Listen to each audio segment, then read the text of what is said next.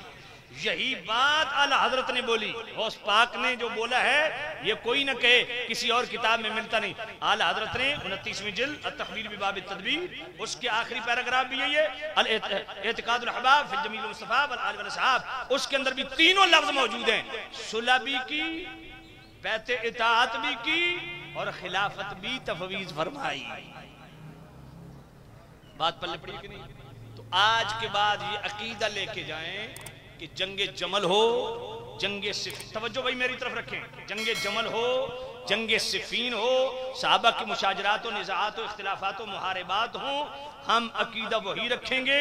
جس پہ 1400 سال سے اہل سنت کا اتفاق ہے، جس کو غوث پاک نے غنیت الطالبین میں خود بیان کیا، اور وہ کیا ہے؟ فرمایا ان کے مشاجرات میں واجب ہے چپ رہو، ان کے فضائل میں واجب ہے بولو، ان کے تمام معاملات کو اللہ کے حوالے کرو، ان کے جتنے اختلافات ہیں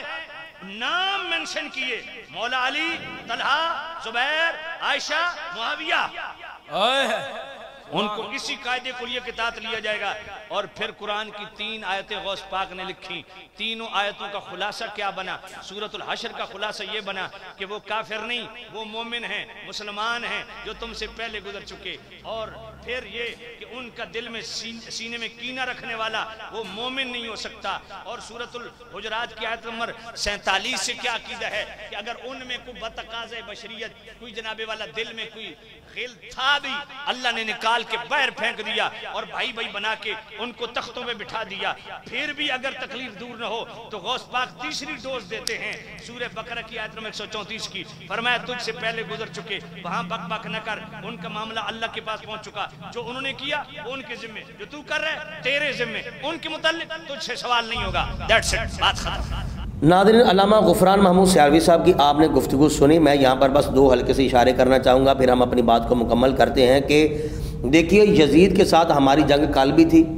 یزید کے ساتھ ہماری جنگ آج بھی ہے، اور یہ قیامت تک رہے گی۔ کیوں؟ اس لیے کہ یزید کے ساتھ حضرت امام حسین رضی اللہ تعالیٰ عنہ نے صلح نہیں کی، جب انہوں نے صلح نہیں کی تو ہماری بھی کوئی صلح نہیں ہے، بلکہ یہ صلح کا دور دور تک کوئی تصور ہی نہیں ہے، ہم صلح کر ہی نہیں سکتے کیونکہ حضرت امام حسین نے صلح نہیں کی۔ لیکن اگر دیکھا جائے ادھر تو حضرت امام حسن مجتبی رضی اللہ تعالیٰ عنہ نے صلح کر لی،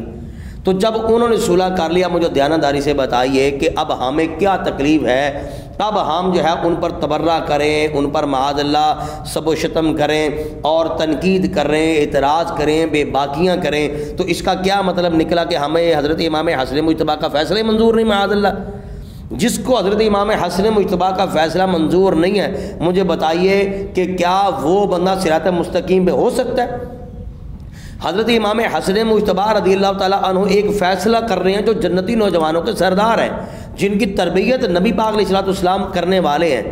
ہم ان کا فیصلہ ماننے کے لیے تیار نہیں ہیں، تو مجھے بتائیے ہم محب اہل بیت ہو سکتے ہیں؟ کیا ہم حضرت امام حسن مجتبی سے پیار کرنے والے ہو سکتے ہیں؟ ہم یہ کہیں کہ ہمیں ان سے پیار ہے لیکن جو انہوں نے فیصلہ کیا وہ فیصلہ صحیح نہیں کیا، معاذ اللہ۔ بھائی جب انہوں نے معاف کر دیا، جب امام حسن مجتبی نے صلح کر لی، اب ہمارا کیا حق بنتا ہے کہ ہم جو ہے وہ ان کے مشاجرات کو چھیڑیں، ہم ان پر تنقید کریں، اعتراض کریں، معاذ اللہ ثم معاذ اللہ۔ یہاں پر میں صرف حضرت امیر معاویہ رضی اللہ تعالیٰ عنہ کے حوالے سے ایک بات جو ہے وہ عرض کرنا چاہوں گا، ہماری بات پھر بالکل ختم ہوگی، کہ نبی پاک علیہ السلام حالت نماز میں ہیں اور بیت المقدس یا بیت المقدس یہ دونوں لفظ چلتے ہیں، بیت المقدس کی طرف نبی پاک علیہ السلام چہرہ انور کر کے نماز پڑھا کرتے تھے، تو حالت نماز میں نبی پاک علیہ السلام نے چہرہ انور ایسے آسمان کی طرف اٹھایا اور دل میں خیال آیا کہ ہمارا قبلہ بدل جائے، تو اللہ تعالیٰ نے فرمایا قد نرا تقلب وجہک فی السماء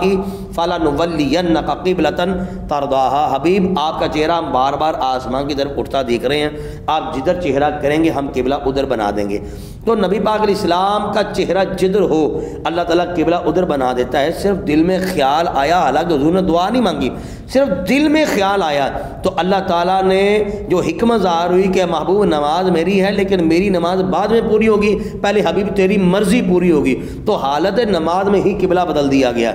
تو جہاں پر نبی پاک علیہ السلام نے ہاتھ اٹھا کے حضرت امیر معاویہ کے لیے ایک بار نہیں درجنوں بار دعائیں کی ہیں، مجھے بتائیے اس امیر معاویہ پر کوئی بندہ تبرہ کرے، کیا وہ بندہ ایمان والا ہو سکتا ہے؟ کامل ایمان والا؟ وہ بندہ تو بے دین ہوگا، پھر وہ گمراہ ہوگا جو حضرت امیر معاویہ رضی اللہ تعالیٰ عنہ پر تنقید اور اعتراض کرنے والا ہے۔ ہم ان کے پیچھے ہیں جو نبی پاک علیہ السلام کے شان مبارک پر سواری کرنے والے تھے، حضور کے کاندھوں پر سواری کرنے والے تھے، جو جنتی نوجوانوں کے سردار ہیں، جن کے ساتھ ان کی جنگ ہے، ہماری بھی جنگ ہے، جن کے ساتھ ان کی صلح ہوگی ہمارے بھی ان کے ساتھ صلح ہے۔ ہم الحمدللہ حضرت امیر معاویہ رضی اللہ تعالیٰ عنہ کے ساتھ پیار اس لیے کرتے ہیں کہ حضرت امام حسن مجتبیٰ کو معاف بھی کیا ہوا ہے، اور غفران محمود سہلوی صاحب نے جنہوں پنجابی آندے نا پتھر تے لکیر لگا چھڑی کہ 12 ائمہ ہیں، جو اصول اربع ان کی کتاب ہے، اس میں سے دکھا دے کسی ایک ہستی نے حضرت امیر معاویہ رضی اللہ تعالیٰ عنہ پر جو ہے وہ تبرہ کیا ہو یا کوئی ان کے خلاف کوئی بات ایسی ویسی کی ہو، یہ سوال ہی پیدا نہیں ہوتا۔ ہم بڑی ہستیوں کے پیچھے ہیں، نہ کہ ہم ذاکروں اور نیم رافضی سیدوں کے پیچھے، ہم بالکل بھی ایسا نہیں ہے۔ ان کے سائے سے بھی اللہ تعالیٰ ہمیں محفوظ فرمائے اور حق کے ساتھ اللہ تعالیٰ ہمیں رکھے، حق کے ساتھ ہی ہمارا خاتمہ ہو اور حق کے ساتھ ہی اللہ تعالیٰ ہمیں اٹھائے۔ آپ اپنی رائے کا اظہار کمنٹ باکس میں ضرور کیجیے گا۔ بہت شکریہ۔ السلام علیکم ورحمۃ اللہ وبرکاتہ۔